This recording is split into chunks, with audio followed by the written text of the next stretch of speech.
Alrighty, we're live on YouTube now, so we'll still make a start at midday. We just get the YouTube live up a little bit early, so make sure there's no issues there.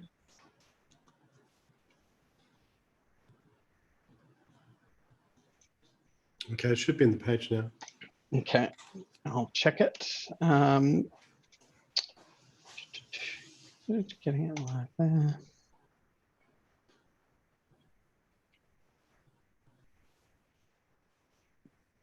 Malika, can I please ask you for the spelling of the country you're on, please? Whadjuk, W-H-A-D-J-U-K. UK. Great, thank you. Whadjuk people of the Noongar Nation, N-O-O-N. Yep. G-A-R. G-A-R. Yes. Okay, so we are live on YouTube and the Arts Front website. That's good.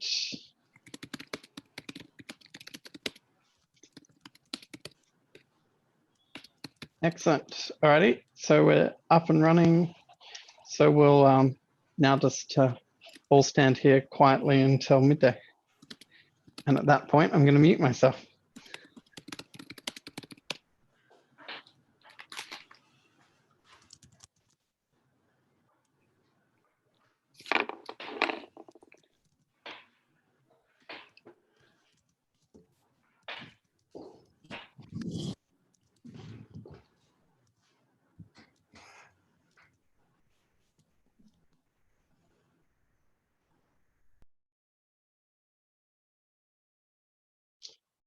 Hey, Mayma, I'll just change your name for you. Right. Thank you. No worries. There you go. It says Tony now. Brilliant. Thank you. Cool. Thank you.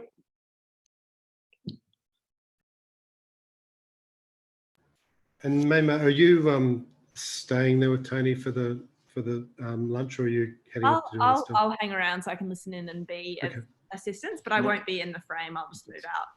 If there's something sure. that you'll be able to jump in. Yeah. Hopefully it'll be. No, your eyeline is good. I think. Excellent. Thank you.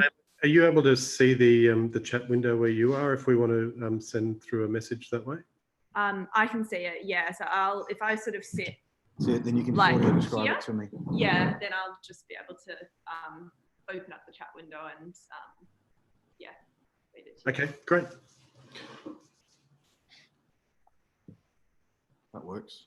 Yeah, I can also like mute the mic or something like that if I wanted to read something to you without it being echoed everywhere, you know? Actually, you could, but it also could be a learning curve. Yeah. For people who are watching, just seeing how things work when you're blind. Yeah, good idea, Tony. Yep. I see Susan has joined us as well, our Auslan interpreter. Yep. Morning, Susan. Hi, everyone. Hey, Susan. See, one of you guys sort of went viral the other day with the premier's. What's happening? Premier was out doing some talk. Some blokes is like, on your mate, and with some profanity, and the Auslan interpreter basically interpreted it word for word, and then with a big yeah at the end, and it went viral. It's been a lot. That was the birth. If you would like to view the Auslan signing today, please find Susan's video thumbnail. A blue button with the 3 dots will appear in the top right hand corner of the thumbnail. Click on the 3 dots and select the PH video, and then a message comes out. Hi everyone, welcome. We're very lucky to be on the YouTube Learn with the Sunshine Coast. If you'd like to view the captions today, click the More menu in the bottom menu and select Show Subtitles. We're very thankful for the captioning and option today. Sorry, can the person speak up? It's very hard to hear. Oh, so it was just it's just my audio describer in Mayma. I suppose if you want people to hear, yes. Oh yeah, sorry, I was intentionally speaking quietly. I didn't know. But it might be irritating if people just hearing this. Yeah. I might just mute the mic when that happens. Yeah. That was Susan. She thought she had to describe it. That's all right. So, are we all here? 12 o'clock. Okay, well, we're dead on the 12 o'clock dot Eastern Standard Time. Would you like to get going, or do you give a little bit of a grace? No, well, let's kick off. Hello, my name is Malika McLeod, and I am coming to you from Western Australia. I'm from Dada. Dada acknowledges the Whadjuk people of the Noongar Nation. They are the traditional owners of the land on which I am coming to you live from right now. It's where our offices are located, and we pay our respect to all of the elders, past, future, and present. And we extend our respect to all other Aboriginal and Torres Strait Islander cultures across this lovely, lovely nation we've got today, joining us from all corners. And I am honoured to join you all today for the little lunch. We do have some housekeeping notes. Those of you who have blocked out your screens, that's okay. But if you do need to get me to slow down, please give me a little wave. And we are joined also by Tony Saar today, who will be my my colleague in the Fremantle area. Tony will be talking about his filmmaking and his bit of activism, I reckon, Tony. I think we might touch on a bit of that, given our discussions last night over the phone. Yep. So I just want to go through very quickly some housekeeping notes, please. The little lunch is being recorded and we're being streamed live. It is available for viewing afterwards on www.llol.com.au. Please keep your mics muted when you are not speaking, just to keep it contained to the couple of us who will be speaking. Please introduce yourself in the Zoom chat and say whose country you are on today when you do want to speak to the forum. There is live captioning available. If people click on the captions icon on Zoom, it should be appearing, well, for me, it's at the bottom of my screen. There is also live signing from Susan. Hello, Susan, at Auslan, stage left. It's actually sitting in the middle of my screen, and people participating that way just need to click on Susan's video and pin it. People who want to ask questions, please type it into the Zoom chat or put your hand up using the hand up button. We'll be sticking to the 30-minute time frame today. If you have any tech problems, please contact us on an email. The email is contact, CONTACT,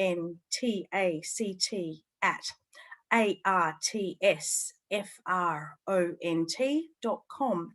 That's contact@artsfront.com. And I think that's all my rules. I'm done. Fantastic. Thank you for sending those through to Norm from Feral Arts. So I'm really honoured to have been asked to join you today. As I said, my name's Malika. I'm the Director of Client Services at Dada. It's DADAA. Our website, dadaa.org.au. And you can find some fantastic resources on there, information about our organisation. We're a disability arts, mental health arts organisation based in Western Australia. We operate around the state, this massive state that we are here, and we also operate nationally, and we have done a lot of international practice over the many years. I think we're into our 27th year. Oh, I may be incorrect there. 27th, maybe, yeah, 27th.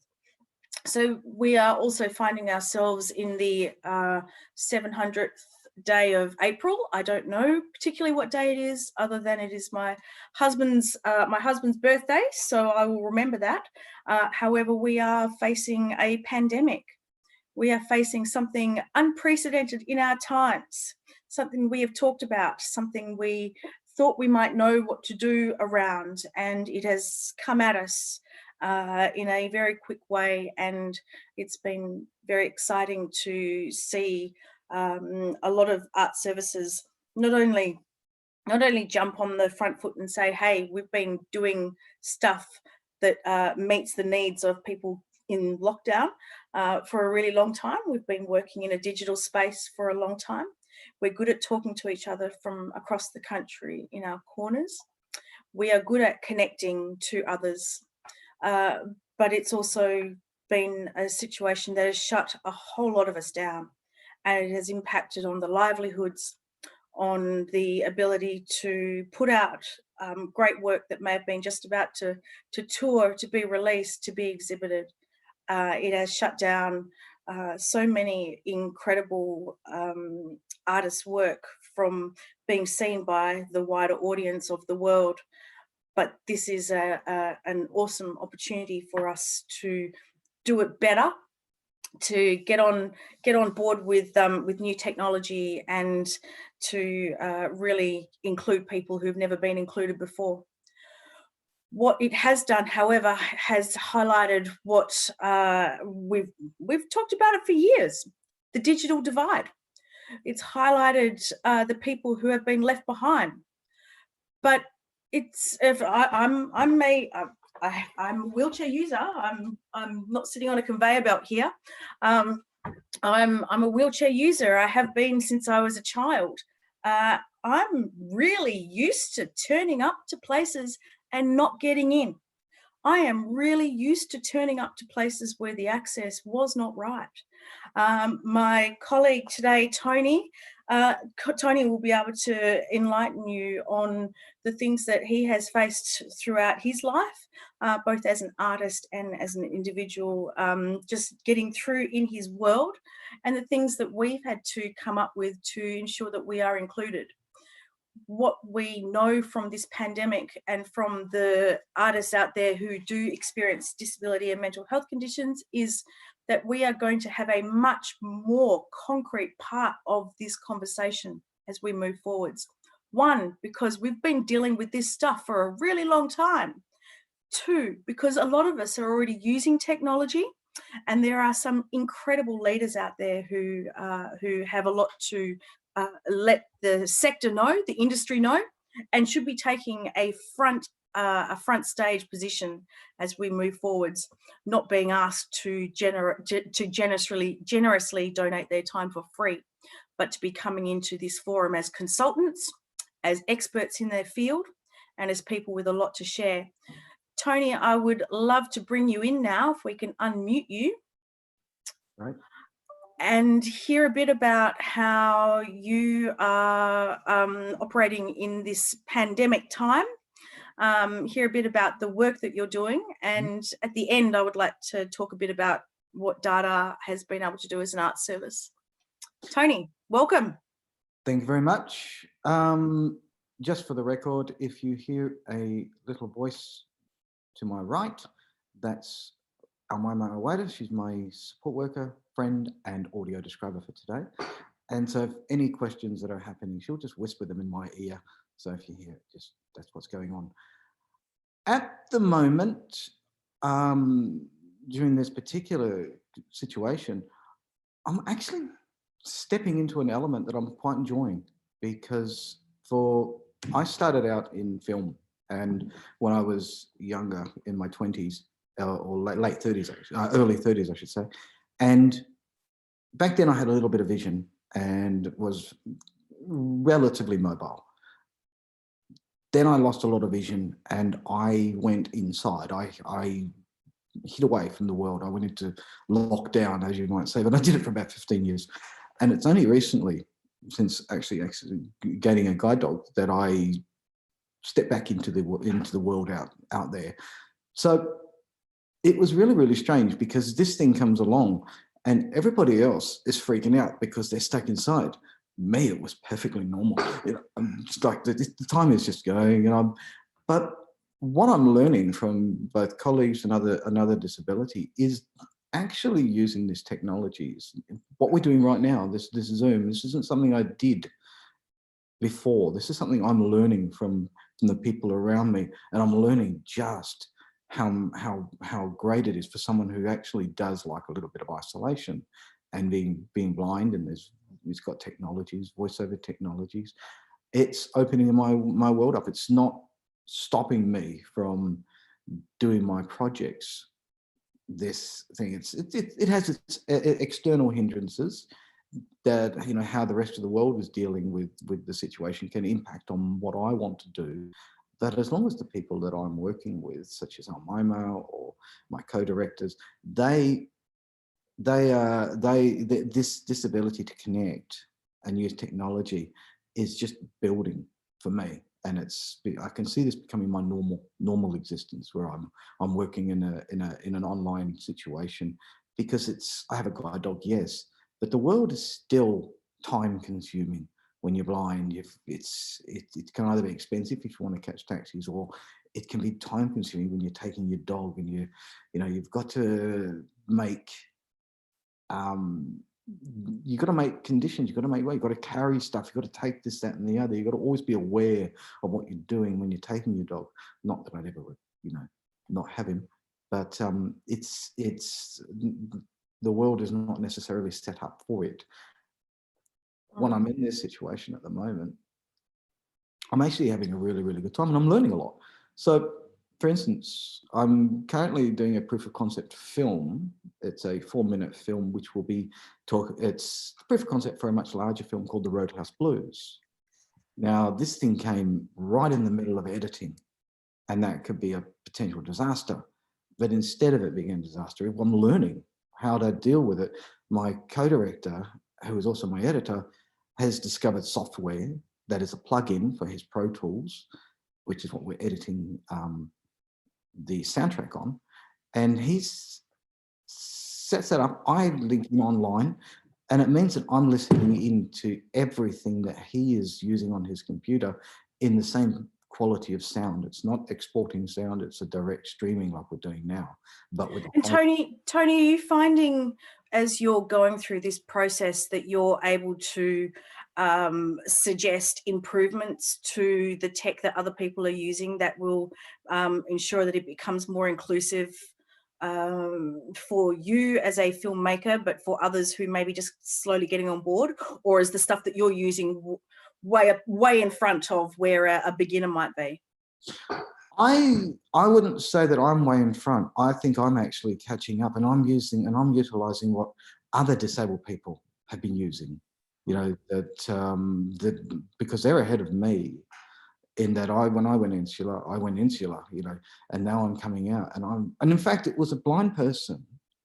His name is Tommy Edison, and I met him at a film festival in Melbourne, and we became very, very good friends. He sat down one evening and taught me how to use the iPhone, and it changed my life. That it was a fellow blind person who is absolutely tech savvy, and he's running with this particular. He's out of America, but he's running with this at the same time as like me. He's using technologies, and he's using podcasting and what's not. He's not letting it. He's ahead of the game, and he's not sort of semi-mentor in that particular thing that I'm realizing just what potential skills that I've also got to offer. That ability to converse, because I'm a conversationalist. I like to dialogue with people. And thinking about that conversation though, Tony, and going into this new world where, look, I really believe that we will see those excuses that employers have had for so long to ensure that people with disability are not part of the employment of their organisations, of their big businesses, of their consultancy panels, has been this great misunderstanding about the skills and the competencies that are actually brought by people with disability, people with mental health conditions that they are dealing with, the resilience that they bring to any workplace. And I really believe that we are going to, we're never going back. We're never, ever going backwards. We are always going to go forwards. And in going forwards, in setting up this new normal, this wonderful new normal that Belinda, hello, Belinda, that seeing a new normal emerge will include a much more diverse workplace, that we will be seeing more people with disability and mental health being acknowledged as consultants as we move forwards, because we will be able to change the way that we think about who consultants are and what advice we get in a professional sense, and that we can be paying people for their time, even though it is being delivered possibly in an online sense, in a digital way, in a way that is more accessible to so many of us. Yes. I think this is, you're right. It's been happening for a while though. There's been a sort of a slow development in, for instance, in accessibility, making film accessible with Netflix, audio description, things like that. There's been a big shift.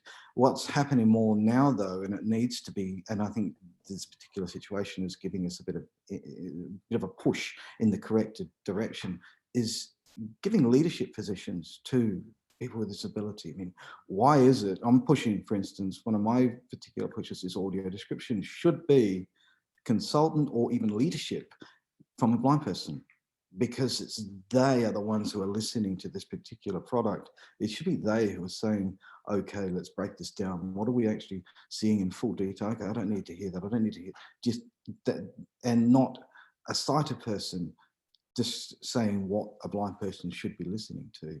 And I'm getting a lot of positive feedback over that, because I've got a skill. I'm both a filmmaker, but I'm also a blind person. That just ipso facto gives me much more of a skill set than a professional audio describer might. Absolutely. And I think that it's that lived experience that we are now in the business of always describing what that authentic connection is that someone brings to any space, that we have a lived experience. It's not just a person with a disability, a person with a mental health condition, that they have this lived experience, that there is something more authentic than the therapist who doesn't, than the family member who doesn't and isn't the focus, isn't the one who should be in the spotlight. But it's that lived experience that the deaf community is, of course, leaps and bounds ahead in that regards, where it has always been framed as a cultural context. But disability is a culture. Yes. We aren't all the same. We don't all have the same background, even though Tony and I met while describing bar access and ramp access many years ago. So we find ourselves in cultural spaces, having cultural conversations together, and that disability is not just about the condition that we bring in. Mental health is not just about the people who have treated us, who've looked after us, but it's the person out front. And it's the culture of that resilience that they bring to conversations, the culture of how we interact with each other, and the ways that we can challenge the non-disabled community out there by dancing on tables and having everyone wanting to save us. That's right. That's right. We get to be culturally exclusive in this space at the moment, because we are bringing in a range of skills that others are suddenly going to want and not want to necessarily interfere in or try and make our lives better. We're here to try and make some other lives better. That's exactly right. And I think, and we can't do it alone, and I'm finding in my own experiences that there are entities, there are organizations who see this favorably. I mean, at the moment, I'm doing my film based on a grant through Screen West, which is our WA sort of funding agency for various films. Now they've got a big push in terms of diversity. That's a big thing for these guys. I'm on the diversity advisory committee for Screen West that sort of talks issues, diversity, not just disability, but anything diverse. And other areas such as film school, film and radio school in Sydney, the AFT area, they're pushing diversity because it's becoming more obvious that there are stories and there are lived experiences that are best told and best understood by those who live those experiences, not external forces.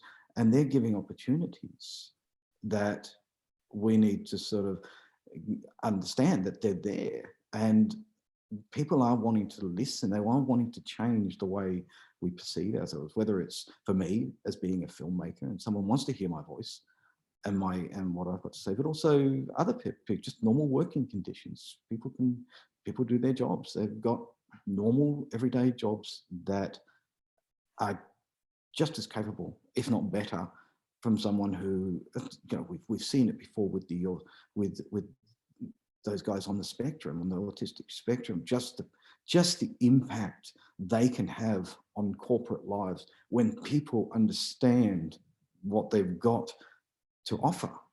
You know, they give them the areas, give their safe rooms, give them their space, and they've got so much to offer. And that's just something we need to sort of broaden into. That cultural identity of being disabled has got something other.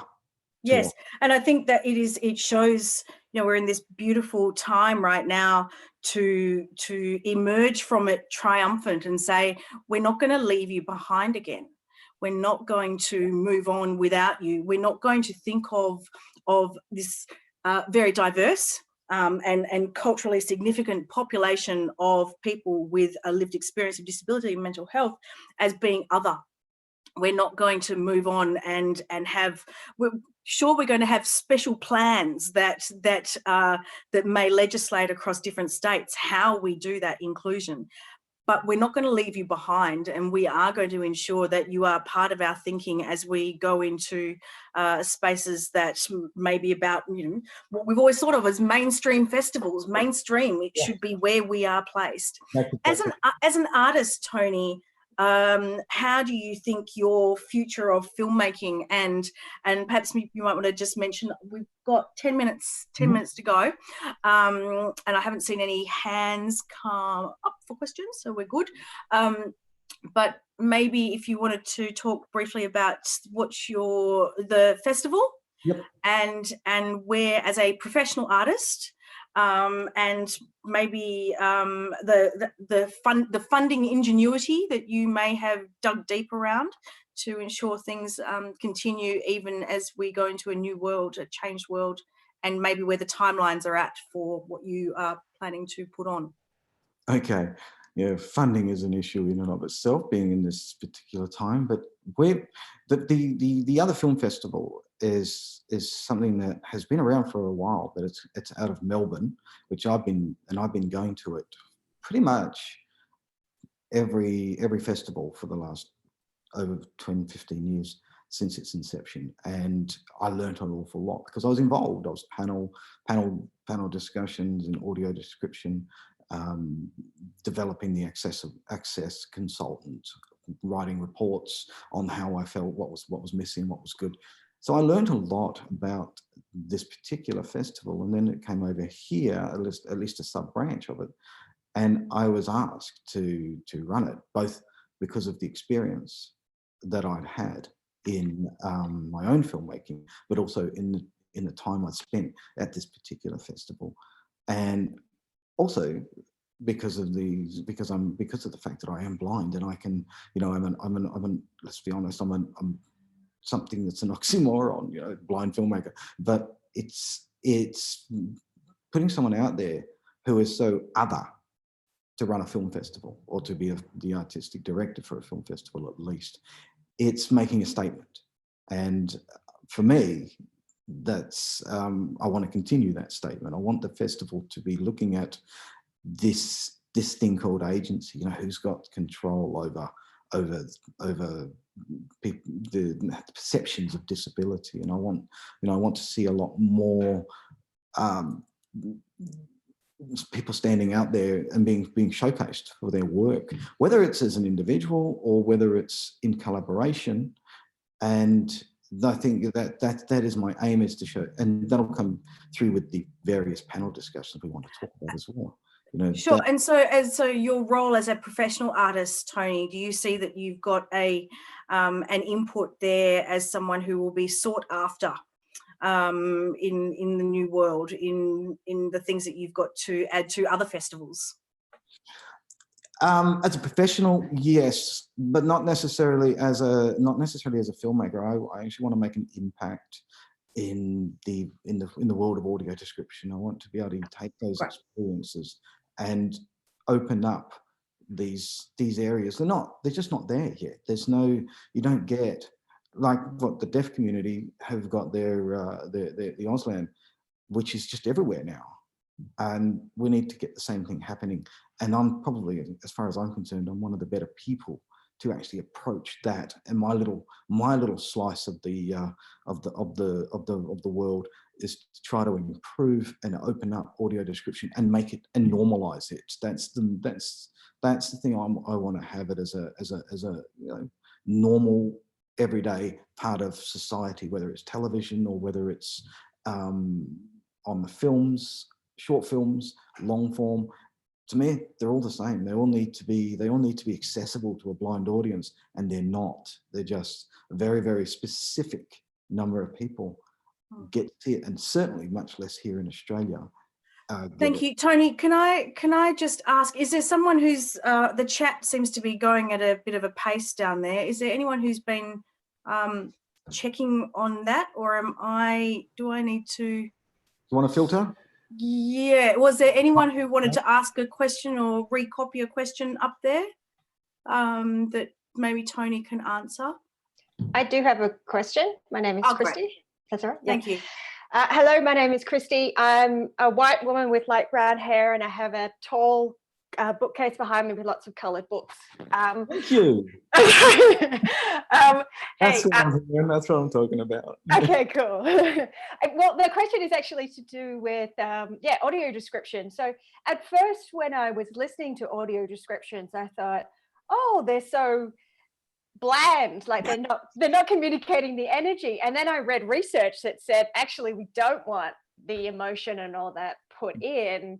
We actually just want some detail. So I'd like to hear some thoughts from you, more about what is preferred with audio description, at least for you.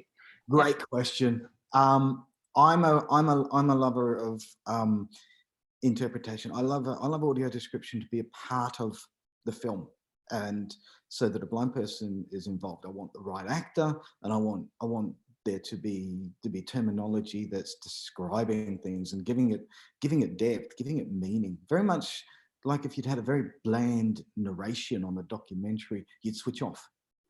And it's the same for audio description, where at least for me and a whole bunch of people around me, and I'm seeing that kind of trend in America, where you don't get very, very dry dry dialogue. You're getting depth of dialogue. You're getting word choice, word play to make the experience much nicer. It's almost adding an additional layer to the work. It's part of a much deeper, not just understanding for a wider audience, but yeah, it definitely, we're seeing that in how access is being brought in, just even physical access, that it's not just about ramps and toilets, that it's also about this being able to get up close and personal, and with an audio description adding a layer as part of an arts experience. Exactly. Tony, it moves beyond access and into being quite immersive. Can that go too far in the sense of they're actually creating a new work that, rather than creatively describing it, they're actually making it something different? It is, yes, you're right. And ideally, audio description should be structured and taken from its inception, from the beginning of a film, which is how I do it. I'm doing it now. I'm writing my audio description as I make my film, so that it runs hand in hand. Shot lengths are made, are subverted to make the audio description slide in better. And instead of making the audio description work for the film, it's a collaboration between the audio description. But when you're working with a pre-made film, you're right, it can be overdone, and you need to be clever about it. And you are going to change the film. It's by its very nature that you change the film, because it means that certain elements that somebody's crafted into their film get left behind because there's audio description in there that's overtaking it. That it's a give and take until we get into a world where audio description is so normal that it's like a soundtrack to a film, where it's written from the beginning, so that it's cohesive. Is that I think we, Tony, I think we actually need to pull ourselves right up right now as we reach the 10:30 stage. Can I please thank you for joining me? Thank everyone for coming along today. hands in the air, shaking like we care about everyone. Thank you so much. Thank you. Can I throw perhaps Norm Farrell? Is there something that you might need to add here, or do we sign out? No, it's fine. You can sign out. Thanks. Thank you, everybody. It's been a wonderful time. You can check us out on the Dada website. You'll find everything you need there. My email address is there. Bye for now. Bye for now.